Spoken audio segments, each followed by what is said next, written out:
What up, guys? Welcome to my coffee talks. If you hear anything in the background, that is my dog. She just got a pup cup from Starbucks. Okay, so today we're going to talk about Ben Shapiro and his little crash out. And I just have never seen a guy crash out this hard. It was insane. Okay, so if you don't know, because I realize some people haven't watched me, I had one of the biggest YouTube shows in the United States in 2023. So I went from playing volleyball overseas, I started a YouTube show, and it rapidly got really, really big, okay? And in this YouTube show, I debated about 1,000 people that would come in and come out like day to day. So, anyways, in the peak of my career, I made the mistake, I don't know if it was a mistake, but the choice to bring on Nick F. There was a lot of consequences. So for those of you that don't know, Nick F. is a very controversial right-wing pundit, I guess you could say. He has a talk show. And he's very famous for his takes on like the Jays. I'm going to say conspiracy theories about the people in power. That's how I'm going to put it for YouTube. Now, that's not really my cup of tea. The reason I had him on personally was my show was about relationships, and I saw a clip of him going viral talking about people dating interracially. Now, for me personally, I've dated interracially. I don't really have a problem with it. I do understand where he's coming from. But I just thought it was a different take. I'd never heard it, so I brought him on. I ended up getting not roped, but, you know, as I bring on this guy, there was like a third party that sent me a clip of him on No Jumper, and I thought he was funny, I thought he was charismatic. And at the time, there just wasn't a huge barrier to entry, to be honest, to come on my show. And I was doing like 6 live shows a week, so this was a very busy time. I knew he was controversial, but I didn't necessarily know the consequences I would have by bringing him on. So I bring on Nick F. I have an interview with him. I get along with him pretty well. And this led to a bunch of people in my personal life canceling me. So Nick F., he had some opinions about racial opinions, I guess you could say.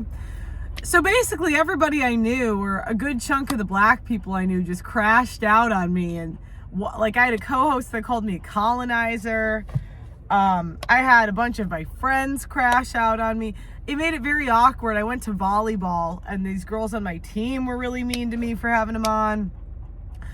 And it was just this whole thing, you know. So anyways, this got worse because even people I knew in the space this got worse because I started getting ambushed on every podcast I would go on. So because I had this guy on, I would go on like, I can't remember their names, but those 2 British comedians in England, they ambushed me with all these like attack questions about having Nick F on. And I'm just an interviewer, right? I don't have any really real opinions about the conspiracy stuff. I think there's some topics where you can just say, I don't know enough about it. I don't have the time to look into that super in depth and look at all the sources. It's interesting to listen to, but it's just not my cup of tea. So I end up getting canceled. My show ends up getting demonetized. I lose all this money because I bring on this guy. This was at a huge cost. And it was crazy because it was for a cause I wasn't even really associated with. I brought him on for the race mixing, or sorry, I hate that word, but that's what they say. Friends like MTR crashed out on me. My old co-host crashed out on me. It's just a complete crash out. Anyways, so now this guy, I think I was just a year early, right? I think I was just a year early because now this guy's going on all the shows and nobody seems to have any backlash. I'm like, wow, it must be nice. But the reason I have him on is because I think I have a real curiosity about the world. And that's why I do what I do. I am a curious person, And I love talking to people that have different opinions than me. And I've always been able to see things from other people's point of view, even if I don't agree with them. You know, one of my really good friends, I talk about him a lot back home, he's a vegan activist. Do I look like a vegan to you? Do I look like that's something I'm ever gonna do? No, but he's a good person. And I can see outside of that, if that makes sense. And I just couldn't believe how many cowards, I guess you could say, there were in media. These were men twice my age saying, oh no, don't have him on. And maybe I shouldn't have. It did cost me a lot of money, I guess. I don't know. But, you know, I kind of look at it like we're kind of in a privileged class as people. Most people in society have these stupid jobs you have to go to every day. You're working at Starbucks. You're a masseuse. I don't know, I've just listed jobs. You're a nail tech. I've listed female jobs, human resources. And I get this job where my job is to be a curious person, do interviews in good faith, and report the news. And it's like, who am I to not do that? You know, if I find somebody interesting, my audience will probably find them interesting. Fast forward to today. Ben Shapiro has a 1 hour long monologue just crashing out on this guy I had on my show. Now, my experience interviewing Nick F. was he was a really nice guy. He was really nice. Everyone said all these terrible things about him, but he was super polite. I understood where he was coming from. I didn't necessarily agree with everything, but I did understand where he was coming from. And it was honestly a positive experience. I really enjoyed the interview. I thought it was fun. Now, Ben Shapiro made basically an essay video, which is what a lot of women do to me, pulling up every bad thing this guy has ever said. And people do that to me a lot, where, you know, if I slip up in a conversation and say the wrong thing, or, you know, maybe I did say something insensitive, or maybe I did say something wrong, you know, they pull up a clip from years ago and just use it for life. And this is a tactic that women do. Women do this. Women will remind you of stuff you said 6 months ago instead of getting over it. Women will remind you over and over again of every bad thing you've ever said out of context. That's a female tactic. So it's so sad to me as an OG Daily Wire supporter to watch the king of debate basically be afraid to debate somebody. I mean, I guess I didn't debate him, but I wasn't afraid to have him on. And I think that's what a lot of people feel like with the Daily Wire. You know, the Daily Wire promised they were a free speech platform, and a lot of us gave our money and our support to the Daily Wire over the years. And I don't know, as an OG, I used to be a really big fan of them. I feel lied to, because if you claim to be this free speech advocate, why don't you have the guy that has one of the hottest shows in the country right now on and debate his ideas? I don't really care about the conspiracy topic. Maybe it's not a conspiracy. I don't care. For me, it's not really about that. It's the principle. It's the principle that I lost millions of dollars that I did not have.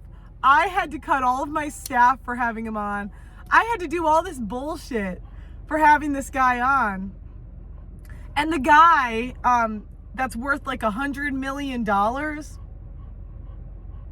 you're afraid to have him on? Really? We have one job. We are elitists in society. I'm driving a 2007 Honda Civic. Okay? I've been to the Daily Wire. They have a whole production team. They have a whole staff. And you're afraid to debate this guy and his ideas? You know, I'm not saying be best friends with the guy, but you can't debate him? Really? Why have we been giving you our money for a decade, Ben? And they'll come back at me and they'll say, but Pearl, he's above debating. And I understand that thought process, right? Because there are people you are above debating. But those are people with no followers, no cohesion of ideas, which clearly this guy has. You can't have as big of a show as he has where he doesn't say anything that makes sense or that people resonate with. So if a lot of people resonate with this, then debate it. And it's very frustrating to me that I lost all this money and I am more free speech than the so-called free speech people. It's the same reason, if you don't know this, Steven Crowder, who's another free speech absolutist, I mean, he's been demonetized on YouTube for years. These people, they take your money claiming to be free speech, and then they work with YouTube, but they're dishonest about it.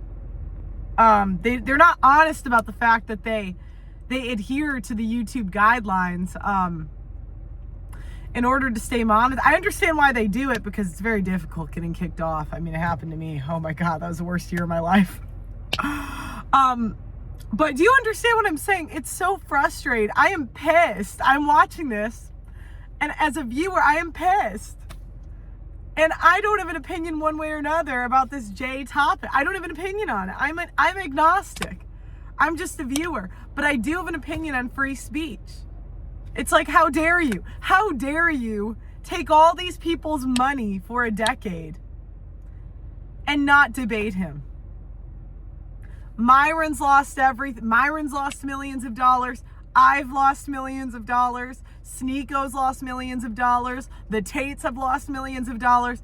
How is it that the people in the red pill space are more courageous than the king of debate? I am so mad. I shouldn't be this mad about this. But just as a viewer, why are you taking our money? Stop taking our money. If you don't believe in free speech, if you don't believe in the free flow of ideas, and if you're going to use the same tactics that women use, stop taking our money. Stop. Stop labeling yourself as free speech. You're not. You know what you should have did, Ben? You should have had a debate with Candace Owens. I actually think that she crashed out on you guys. She's a woman. That's what women do. But I mean, instead of firing Candace Owens, this should have been a spectacle. This should have been a Coliseum match where the two of you debate.